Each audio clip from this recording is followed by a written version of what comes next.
This is it. Okay. So, as I already mentioned, our Torah reading is Parashat Shlach Lecha, and it's the Torah reading that most of it, the first whatever it is, 55-60% of it, is the story of the spies, the scouts, however you want to call them, that are sent by Moses. Shlach Lecha, send out for yourself some people to go look and reconnoiter the land. And 12 people, one from each tribe except from the tribe of Levi. So the 12 tribes are all represented by some prominent leader.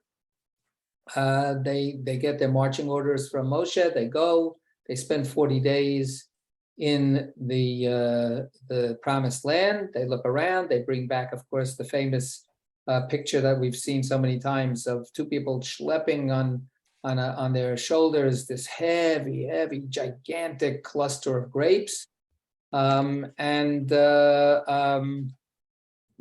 you would imagine that they're going to come back and say, "Whoa, this is amazing! It's terrific." Instead, they say, "No, we can't do it. We'll get squashed like grasshoppers by the giants and so on." So they give a very bad report. 10 of the 12 scouts.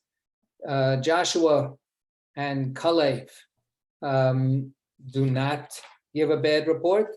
So Caleb is from the tribe of Judah, and Caleb is from the tribe of Judah, and from the tribe of Ephraim, one of the two tribes that come out of Joseph, is Joshua.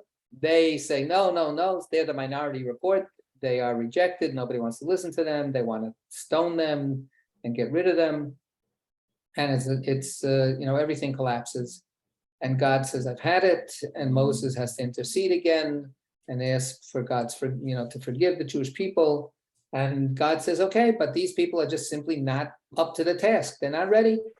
So they're going to have to wander around until they all die off. And their children will go in. The very children that they said, "Oh no, if we go in, our children will be massacred."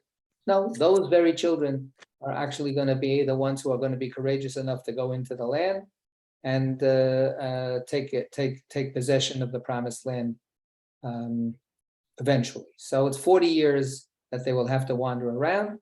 And after that whole story, we have kind of an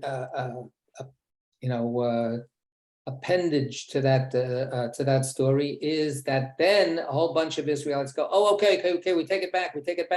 That was a terrible thing that we did." So they decide to go and start taking charge and invading the land, and they go with their weapons, and Moses says, "You can't do that. Don't do that. God is not with you. God doesn't want that to happen. You can't take it back now." And they don't listen to him, and they do, and they get wiped out.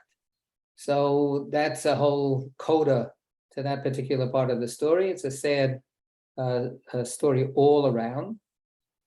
And then we have a number. So this is a story narrative, and then we have after that a legal section, and specifically what God presents as new laws are laws that will only kick in once they enter the land. Right? So there's an ironic twist here where God says, "You guys are not going to go into the land. But when you finally do, in another generation or 2 or 3, depending on how you count the generations, when the next stage happens, these are some of the ways that you should live." So we have the mitzvah of taking Challah, the idea that when you bake a loaf of bread, you have to take a little piece off and give it to the priest. And if the priest can't eat it, then nobody can eat it, so you have to burn it. We practice that traditional mitzvah to this very day in terms of baking bread. It's called taking Challah. And when we say Challah, and we talk about the loaf itself that we eat on Shabbat, it's also in the traditional literature, it means the little piece that is taken off, that can't be eaten by anybody. So the way we do it today is when you make a what do you call it? It's not a batter. What do you call it? When the dough, right? Dough. When you make a thing of dough, what do you call it? A thing of dough. What is it called? A batter? I think that's what it is. Called a batter? No, it's a smidgen. No, I mean Piece. the whole thing, the whole big pile A of loaf? The dough, it's dough. It's dough. So, yeah. Sometimes it's just dough. So anyway, so when And make you the find whole- that word you're thinking of, Rabbi, you're gonna have to tell us what it is. Right. So anyway, the point is, if you get this whole big dough that's going to become the loaf of bread after it rises and so on, and you take off a little smidgen, that little smidgen is called challah. So the word challah is actually applied in a number of different ways. Anyway, so that's the mitzvah of giving a gift. It's like a first fruits. It's like truma. All of the ideas that we have to show gratitude for the bounty that we enjoy by giving a piece back. So that law is mentioned. Sacrificial laws are mentioned in terms of if people sin, this is how they're going to get forgiven. And so we have a whole section on that. It's basically a kind of a repeat of stuff that we had in Leviticus already, with certain minor additions. Then we have, so that's legal. Then we have another story. And the story is about the wood gatherer. They find a person who's gathering wood on Shabbat, not allowed to do that on Shabbat, and he's arrested. And they say, what are we supposed to do? And God says, off with his head, figuratively speaking, but it's a capital offense. You shouldn't do that. And, defiling Shabbat, desecrating Shabbat in public is a capital offense, and he is put to death. And then we have one more legal piece. And the last piece, this is the last piece of the Torah portion, that's the mitzvah of tzitzis, to put on a four-cornered garment, to put tassels on each corner. And that's what we have, that's called now a talit. It takes various versions. There are various versions of it. And it's worn as a prayer shawl, but it could also be worn as an article of clothing. And many traditional observant Jews, men, wear some version of a four-cornered garment as an opportunity to fulfill this mitzvah, and they wear it all day long. So not just when they pray. So that's the whole rundown that I can give of the Torah portion itself. And now we have a question. Merle, what's up? Yeah. Haven't we recently read the story of the scouts, of the two scouts? Is that in Leviticus also, in addition to here? No, it's only here? It'll get mentioned again in Deuteronomy. When Moses gives his final speech to review some of the highlights and lowlights of Israel's history during his leadership, and he'll mention it again, but this is the first time it appears.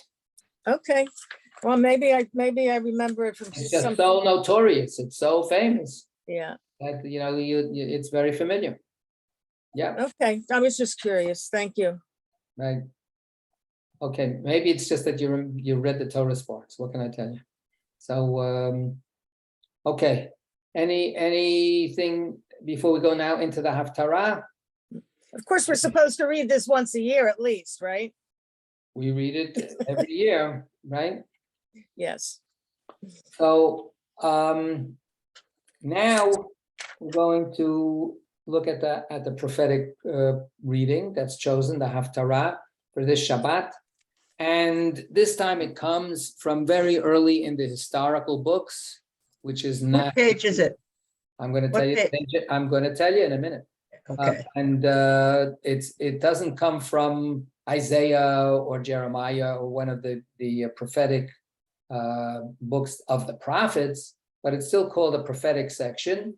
And this is the book of Joshua, which is the first book after the 5 books of Moses. And of course, Joshua is the man who's one of the 2 loyal, faithful scouts who's argued, no, we can go in, we can, God is with us. So Joshua is, of course, the person who becomes the leader after Moses. And his book is the first book that follows in our Tanakh, in our Hebrew Bible, after the 5 books of Moses are finished. So this is chapter 2 of the book of Joshua. And so it's very, very early on in the book. And the scene is that the Israelites are literally right at the banks of the Jordan River, on the eastern side of the Jordan River, and they're about to cross over into the land of Israel.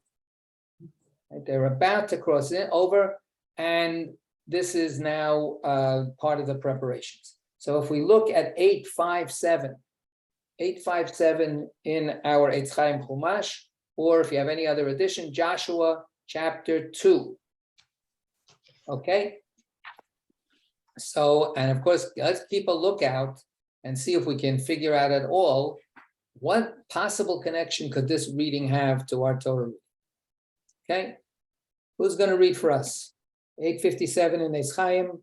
Okay, Nick, go for it. Joshua, son of Nun, secretly sent 2 spies from Shittim, saying, "Go reconnoiter the region of Jericho." So they set out. They came to the house of a harlot named Rahab and lodged there. The king of Jericho was told, "Some men have come here tonight, Israelites, to spy out the country." The king of Jericho thereupon sent orders to Rahab, "Produce the men who came to you and entered your house, for they have come to spy out the whole country." Okay, so let's stop here. Have we seen any possible connection to our Torah reading? I think Jen? so. The Jen? spies, we're sending out 2 spies. Okay, Spies Redux. This is our second story of spies. So we have here a repeat, just like Moses sent out spies. Here we have Joshua sending out spies. So already though, before we get through the rest of this story, we only read a few lines here, but already though we can see a couple of differences, right? There are a couple of, even though it's also sending out spies, and obviously it's not Moses, it's Joshua, but what other differences are there?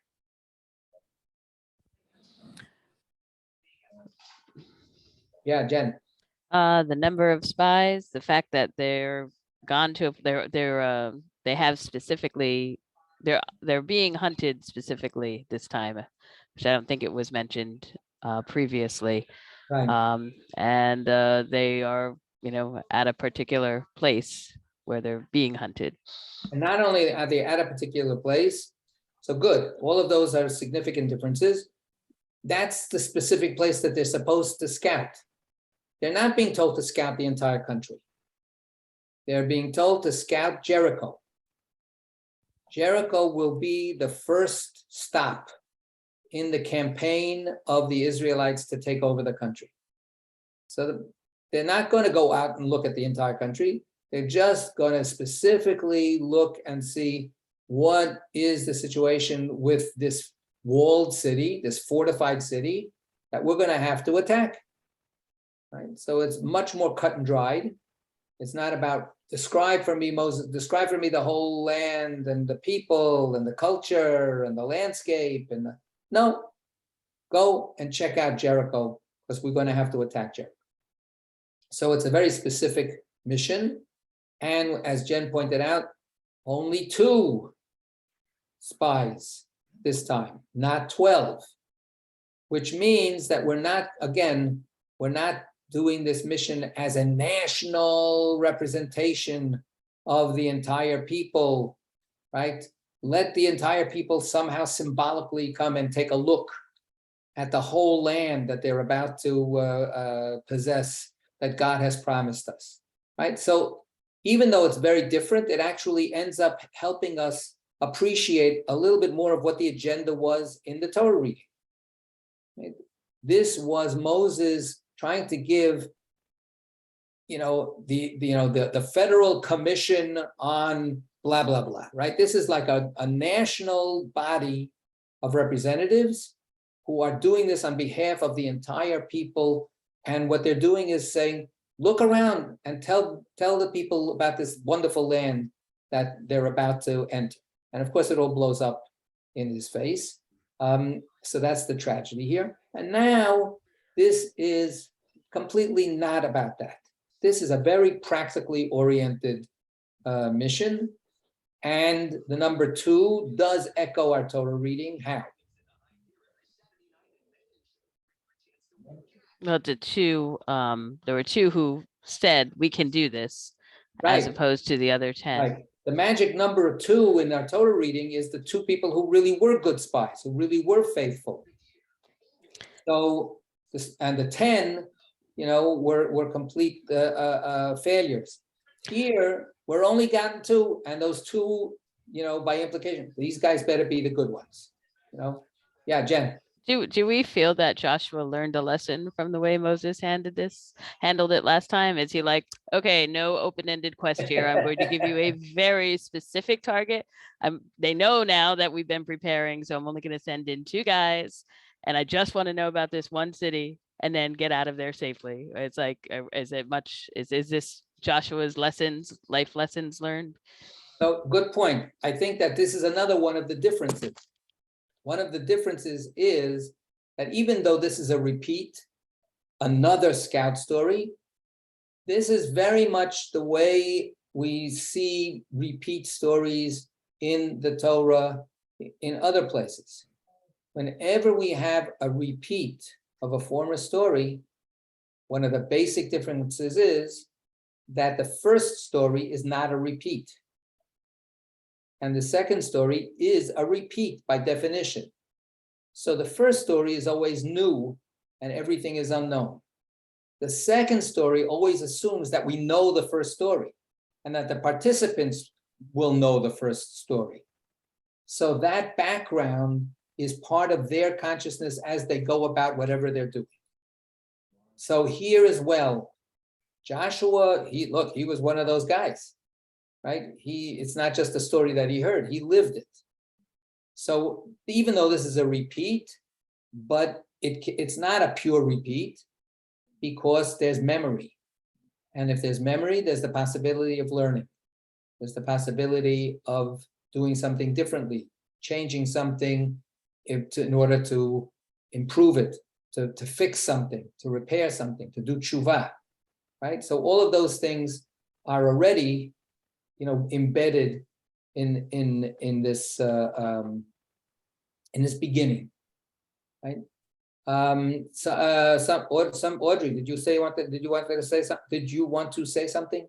No? 2 things. One is a simple, not a simple thing, but it's very directly related to this, which it seems kind of out of the blue or odd, or I don't know why, that they come upon that you have a Rahab involved in this, sort of like, how does that, someone who, a prostitute is the person that they're going to see, or that whom they come upon, who they come to, how they just happen to come upon her. How did that happen? Right. Or why did that happen? Right. So It seems again, happen like it's an accident of some kind, well, or maybe not. or maybe not. Do you have another question? Well, it's a broad question. It'll probably get us way off track, but I'll just make a I statement. love that. All right. I have always been disturbed by us going into this land where there are other people, and we never address the issue of the other people. Okay. We're already there. We're taking let's- something, and So that hold on. bothers me. Right, hold on to that. And hopefully we'll have a little bit of time to talk about this. Unfortunately, that's the other thing. We have to end a little early tonight because of the Shiva Minyan at Michael Friedman's house Okay. tonight. I have to get over there at 7:30. So we're gonna have to end a little Oh, early wow. so I can get over. Okay. Yep. So hopefully we'll have enough time. So I want to point out again, based on what Audrey was saying, that there's another big difference now in the way the story unfolds.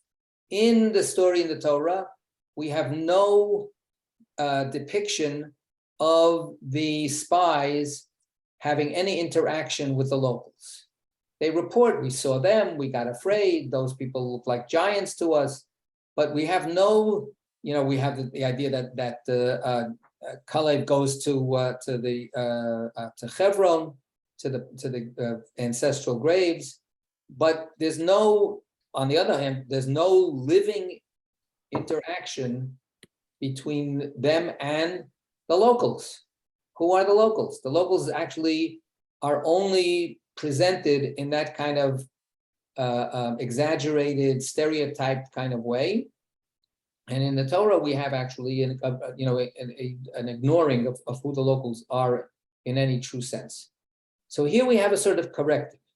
Here they actually meet and interact face to face with another human being, with one of the locals, and it turns out that she's a prostitute.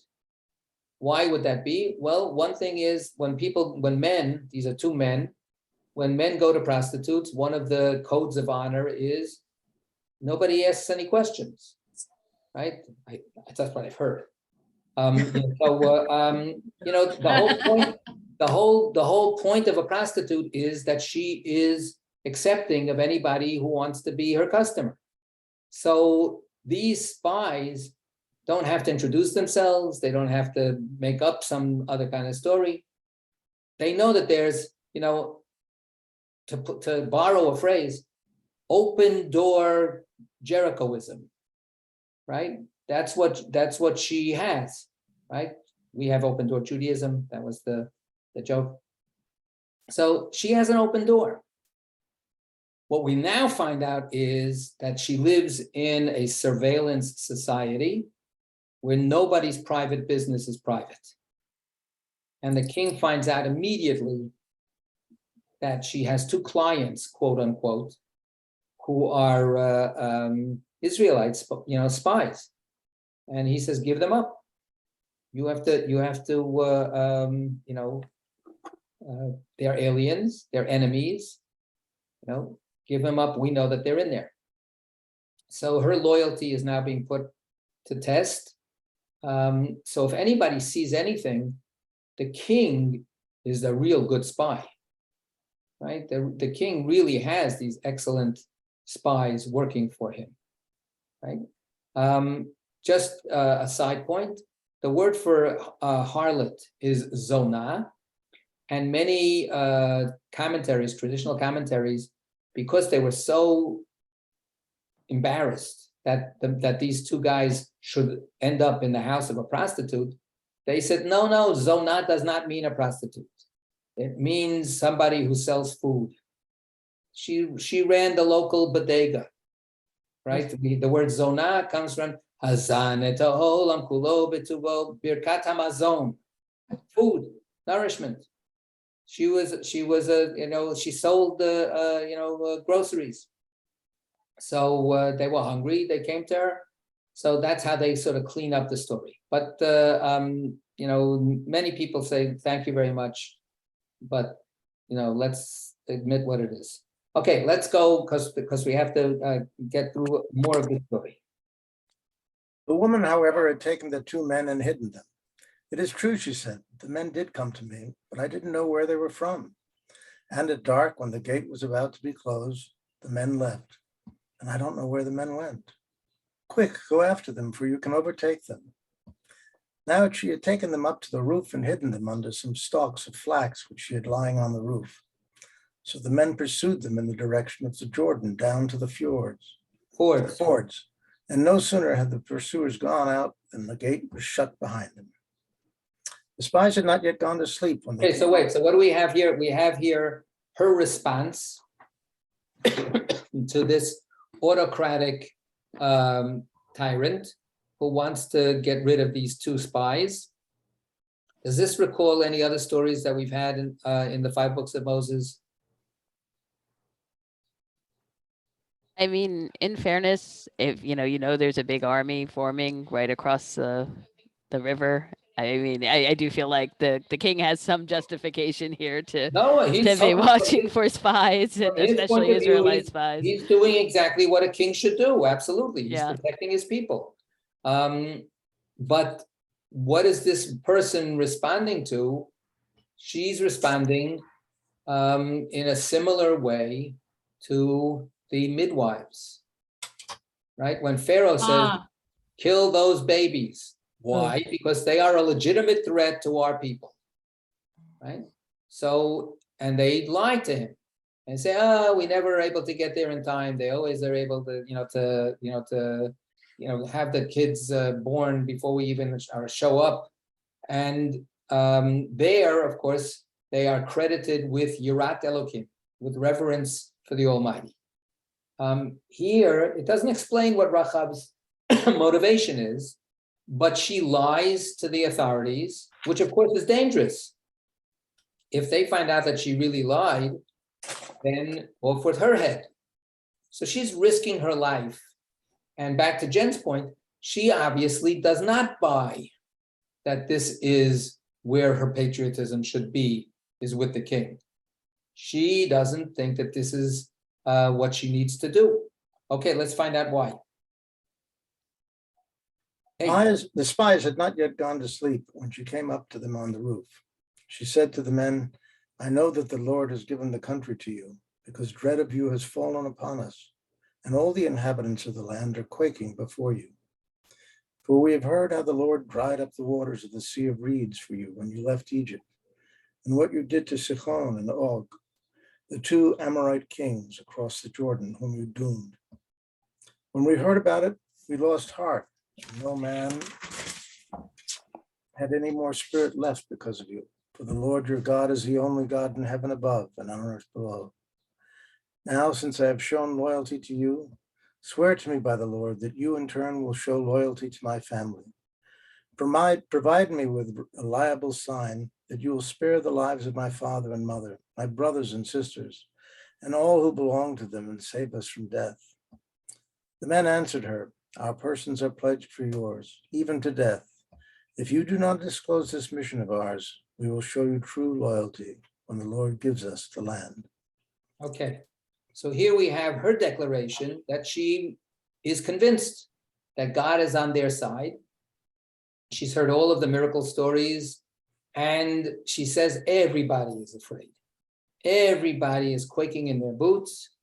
They all know that the jig is up and that you are destined to take over this land because God wants you to take over this land. Does this answer Audrey's question? Not quite, but it addresses it to a certain extent. This is destiny.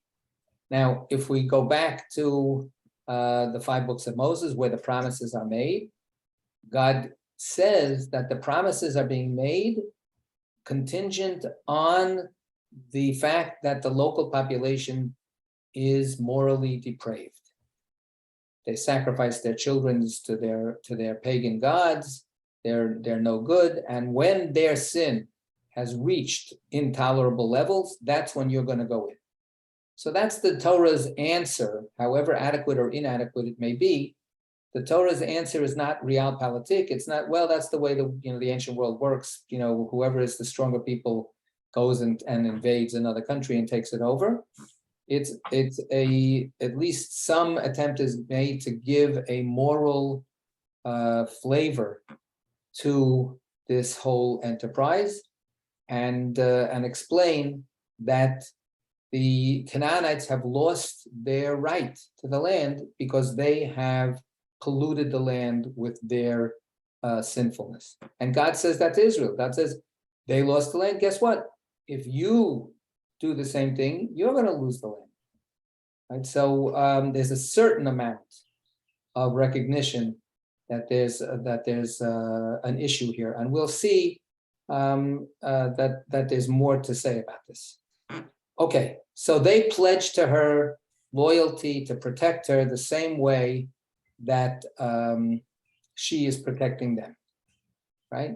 She protects them because she believes somehow in that they are God's chosen, and they protect her because she protects them, right? Because she has done this very courageous and risky deed. Okay, 15. She let them down by a rope through the window, for her dwelling was at the outer side of the city wall, and she lived in the actual wall. She said to them, "Make for the hills, so that the pursuers may not come upon you. Stay there in hiding 3 days until the pursuers return. Then go your way." But the men warned her. Any connections, any other connections that we might think of to our Torah reading?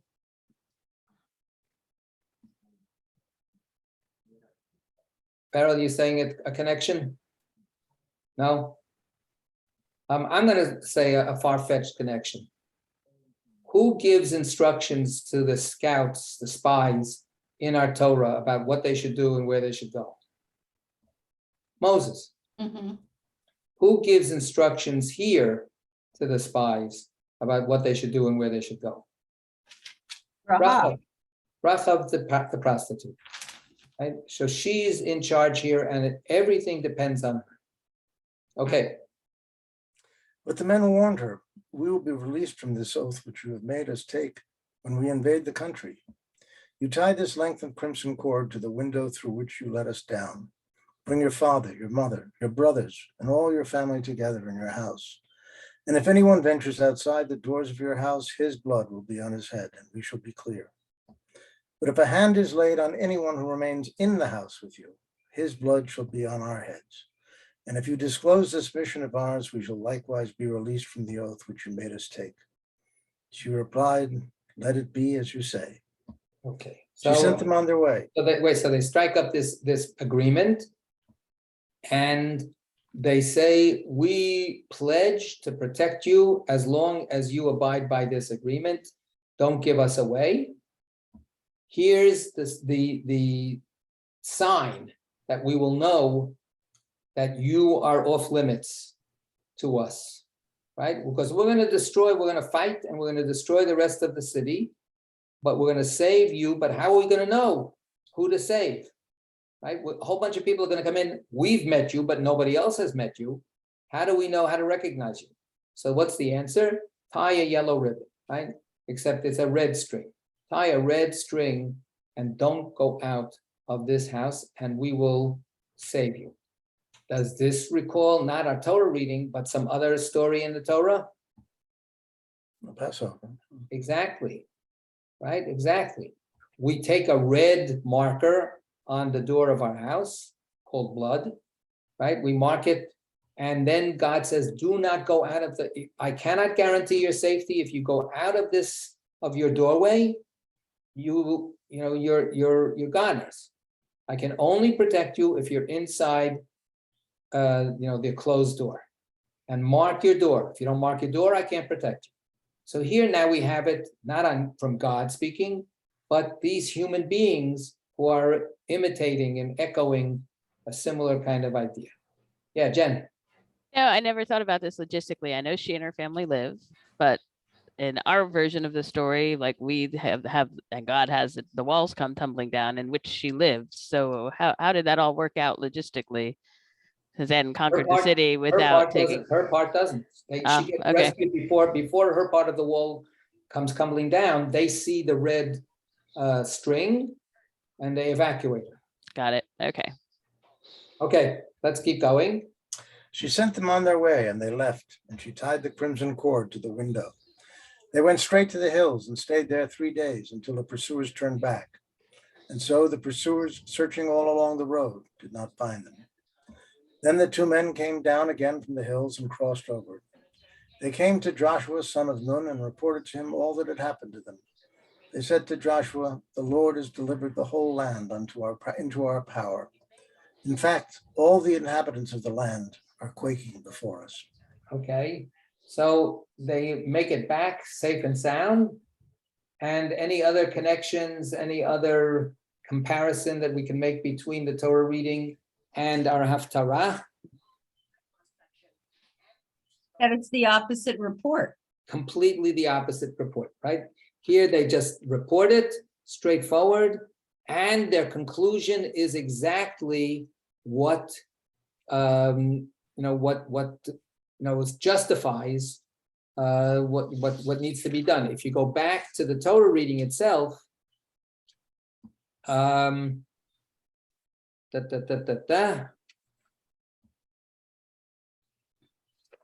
it is. I want to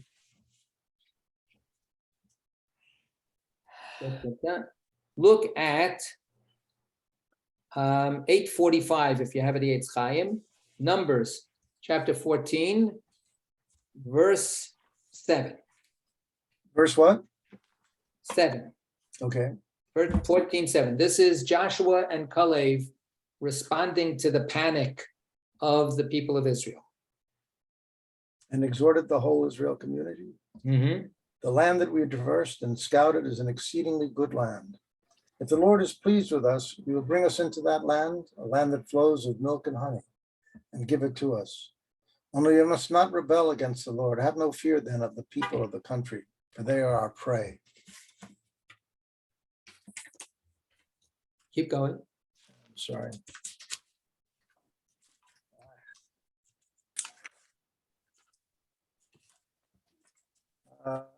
They are our prey. Their protection has departed from them, but the Lord is with us. Have no fear for them. Right. And then the reaction is that the children of Israel tried to stone him to death for saying this. Right here, it's the exact opposite. We have, a kind of a paraphrase of what Joshua and Caleb said the first time. And now this time it's acceptable. This time it confirms everything. It's 40 years later, right? 38 and a half years later.